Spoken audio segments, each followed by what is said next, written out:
سهل نينوى يختلف كثيرا عن باقي المناطق باعتبار أنه منطقة جغرافية مهمة، يعني موقعها مهم جدا، تمتاز بثروات وأيضا أراضي خصبة، بالإضافة أن هنالك وجود عدد من المكونات العراقية النادرة إن صح التعبير. هذه المكونات لها لغة ولها أعراق ولها تقاليد وتراث، ويجب المحافظة على هؤلاء أبناء الأقليات، سواء كانوا من الأخوة الشبك، أبناء القومية الشبكية، أو أخوة التركمان، أو الأخوة اليزيدية، أو الأخوة المسيحيين، ومن ثم بقية الطوائف والديانات.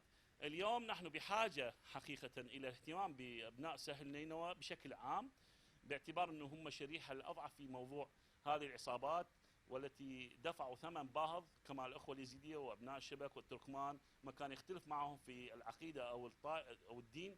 فلهذا السبب يابد من الحكومة العراقية صب الاهتمام في هذه المناطق للحفاظ على أبناء الأقليات اللي هم هي ثروة مهمة لمكونات الشعب العراقي وللشعب العراقي. أي شعب لا يوجد هنالك تنوع فيه حقيقة يعتبر ضعيف. في أهمية سهل نينوى في شمال العراق، خاصة يربط 3 محافظات في شمال العراق، أربيل ودبوك وكركوك ومدخل مدينة الموصل. اليوم وجود هذه المنطقة الاستراتيجية التي تقع في وسط محافظات عدة يحاذي مدينة الموصل، ومن جهة أربيل ومن جهة دهوك وحتى من جهات أخرى، فهذه المنطقة لها بعد استراتيجي وأمني واقتصادي، فتشهد عامل استقرار وعامل خدمة في داخل مدينة الموصل وداخل الدولة العراقية، سيما تمثل هذه المنطقة أيضا موطن للأقليات والملاذ الآمن الأخير الذي بقي للمسيحيين والأيزيديين داخل الدولة العراقية. فتشكل سهل نينوى أهمية كبيرة، ينبغي على الحكومة العراقية والجهات المسؤولة إلى اهتمام أكبر للحفاظ على الأمن والاستقرار والاستقرار الخدمي والإداري في داخل هذه المنطقة.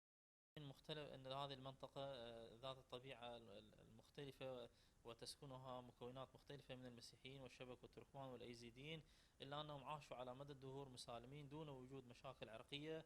هنالك الكنيسة وهنالك المسجد والحسينية والمعبد، وكل يمارس طقوسه وفق تعاليم دينه دون تدخل في الشأن الآخر ودون حدوث مشاكل عشائرية أو يستند إلى الدين وغيره.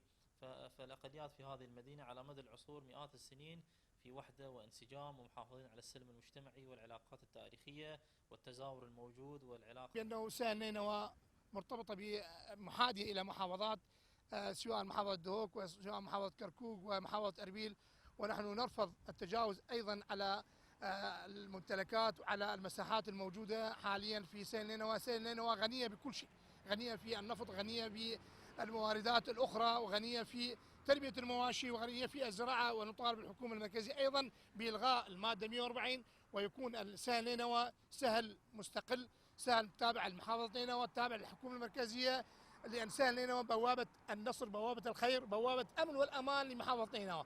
الأمن العراق بأمن محافظة نينوى، أمن محافظة نينوى بأمن سهل نينوى. فنحن نكون ونطالب الحكومة المركزية أيضا بيكون إلغاء هذا القرار، هذه المادة 140. المادة 40 صارت إكسباير من 2006، ونحن نشكر الدور المرجعية الرشيدة بهذه الفتوى المباركة، يكون لنا قوات أمنية مشتركة تابعة للقائد العام للقوات المسلحة من الحشد الشعبي المقدس اللواء 30 الذي مع القوات الأخرى أمنت هذه المنطقة، خاصة سهل نينوى.